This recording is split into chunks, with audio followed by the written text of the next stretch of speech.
Zosteriform metastases from malignant melanoma.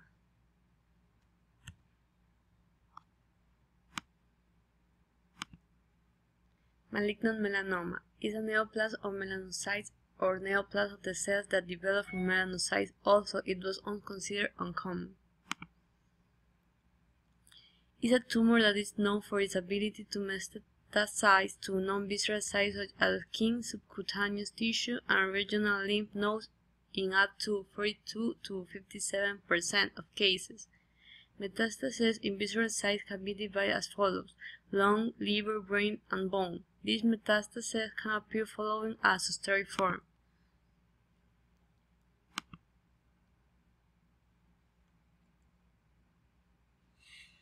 From melanocyte to melanoma. Melanocytes are cells that produce melanin, a brown-black pigment that determines the color of the skin, hair, and eyes in humans, and helps to guard against the damaging effects of the sun.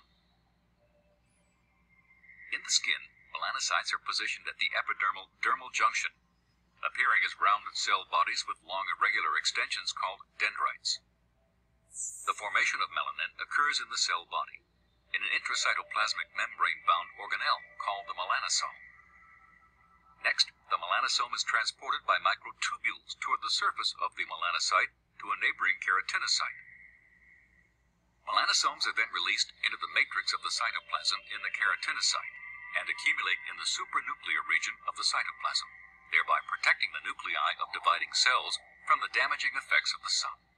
Several factors such as heritable predisposition and genetic mutations increase the risk of malignant melanoma. Ultraviolet UV radiation, such as that emitted by the sun, is directly absorbed by DNA and is a major risk factor for all types of skin cancer, including malignant melanoma. When UV radiation is absorbed by a double bond in a thymine base, the double bond opens, allowing the base to react with nearby molecules. If a UV-modified thymine base is adjacent to another thymine base on the same DNA strand, the two molecules can form a thymine dimer as a result of covalent bonding. The reaction most often involves the formation of two new bonds between neighboring bases, yielding a four-membered ring. The structural consequences of a UV-induced reaction include local distortions in the helix and a kinking in the DNA strand. If UV-related damage is not corrected by molecular repair mechanisms, DNA transcription and replication are blocked, and genetic information may be permanently mutated. Genetic mutations in melanocytes are associated with histologic changes along a continuum that may culminate in invasive malignancy. The transition from a normal melanocyte to metastatic melanoma may involve several histologic intermediates, including atypical dysplastic nevus of varying stages of severity, or melanoma in situ, and invasive melanoma. Indeed, melanomas diagnosed and treated during the radial growth phase have been shown to have an excellent prognosis. Currently, there is no cure for late-stage melanoma. As a result, early detection plays a critical role in reducing melanoma morbidity and mortality. New diagnostic tools to complement the visual examination of lesions, especially early-stage melanoma and borderline lesions, and those that lack the classic appearance of melanoma, could significantly enhance the detection process.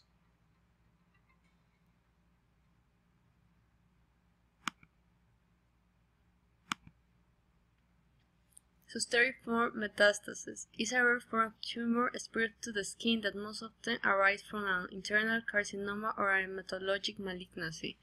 Malignancies with Zosteriform cutaneous metastasis originate in skin, blood vessels, blood, and viscera.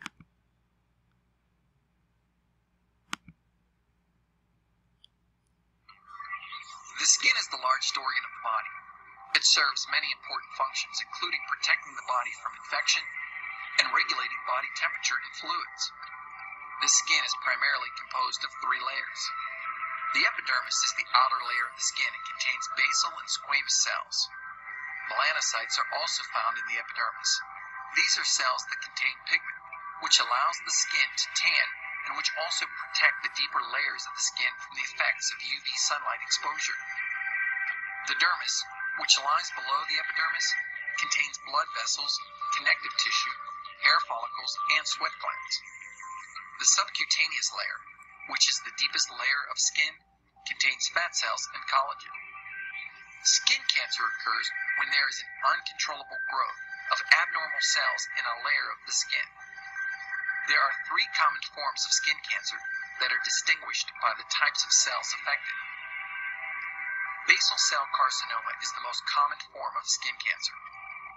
This type of skin cancer does not typically spread, but does require treatment. Basal cell carcinomas most often develop in the areas of the skin exposed to the sun. Squamous cell carcinomas develop in the middle layer of the epidermis. This type of cancer can spread and can be life-threatening if not treated appropriately. Abnormal growths of melanocytes, called malignant melanomas, are the most aggressive form of skin cancer. Melanomas can spread quickly to other parts of the body and to organs. This type of skin cancer can be fatal if not detected and treated early.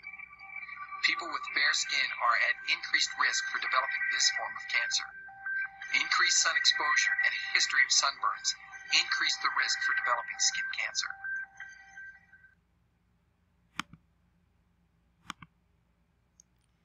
Histopathology. Show a lesion simulating a cansolytic bulla in the scanner view. Proliferation of single atypical pigment melanocytes was seen in the epidermal layers. The single melanocytes and the cell nest were distributed as rounds of the cells in the papillary and deep reticular dermis. Asymmetrical inflammatory infiltrate of lymphocytes was present around tumor nests and showed crushing artifact. An increase in dermal blood vessels with proliferating new vessels was present in the dermis.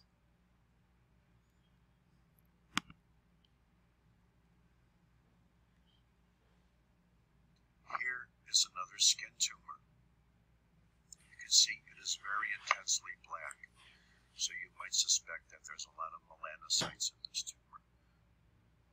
You notice that the surgeon has drawn a little oval where he plans on resecting this because he wants to get the whole tumor.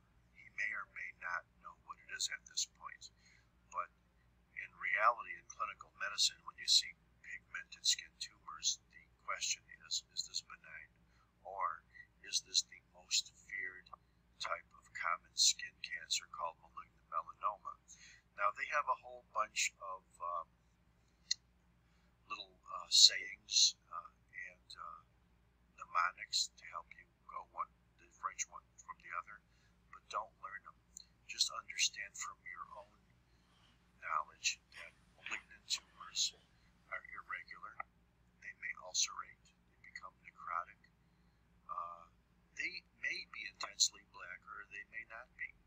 But the most important feature is how fast do they grow. Or if it was a little nodule that was present for zillions of years, what if one part of it or the whole thing all of a sudden start growing fast? That's the most important question. Let's put a microscope through this and see what it is. There's 3 types of common skin cancers: basal cells, squamous cells, and melanomas. Basal cells and squamous cells don't kill you because they rarely metastasize. Malignant melanomas are the only form of common skin cancer that metastasize very, very quickly and readily, and they can and do and will kill you, sometimes very, very quickly. Notice we have a normal epidermis here. Notice this whole thing is the tumor in question. Notice we have a hair follicle here and some skin appendages like sweat glands. And notice that these are the cells in question.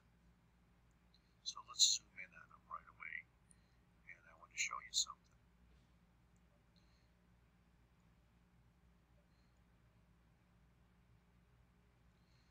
See, these are melanocytes. These are like the melanocytes that you normally see in skin, but they are totally diffusely invading or buckshotting the skin. In addition, they are growing downward, so they are having not only a horizontal phase of growth, but a vertical phase of growth. And this vertical growth phase determines the prognosis. And Clark was a guy who gave one scheme for prognosis based on vertical growth phase, and Breslow was another, and Breslow's classification is better. melanocytes because not only do they look as malignant as hell, but you can clearly see that many of them have melanin in them as well. If you were to see a cell that only had melanin in it, you don't know that's a melanocyte. That could be a macrophage that has just eaten a melanocyte. But whenever you see a obviously malignant looking cell, and these are, because they have prominent nucleoli, which melanomas frequently do. They have abnormal and increased mitoses, like there and there, probably there. But let's take just one more second, and I know it won't be tough, to find two things.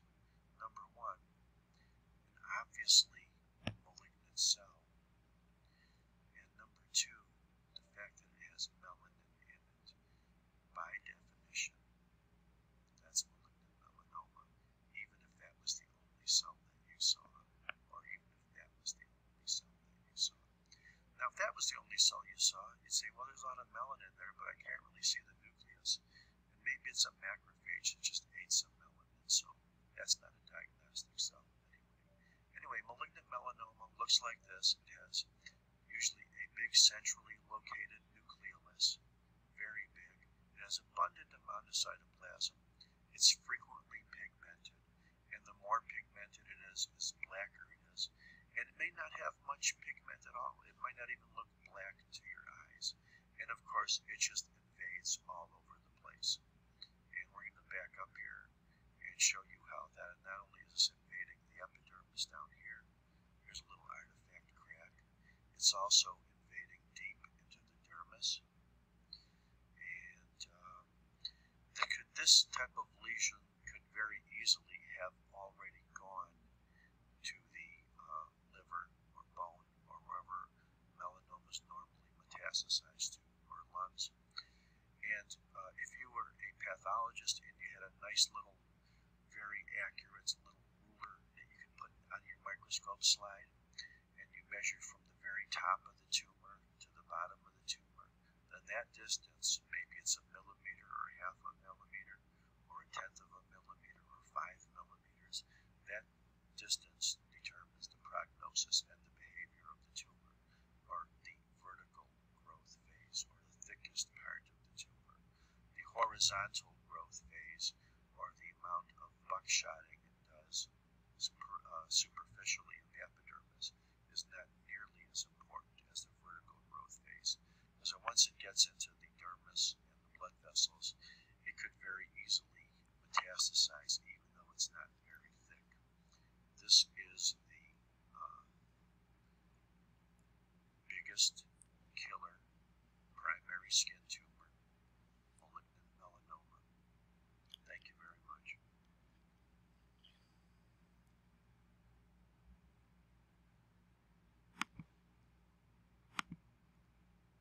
Description. From a clinical point of view, the most common presentation of cutaneous metastatic disease are papules and nodules, solitary or widespread, sometimes ulcerate. However, a wide morphological spectrum of lesions has been described, including erythematous patch or plaquette, inflammatory erythema-like lesions, diffuse sclerodermiform lesions with induration of the skin. Conclusion. Zosteriform metastases are a rare form of metastasizing melanoma. There are several theories that try to explain this rare melanoma dissemination, but none is proved.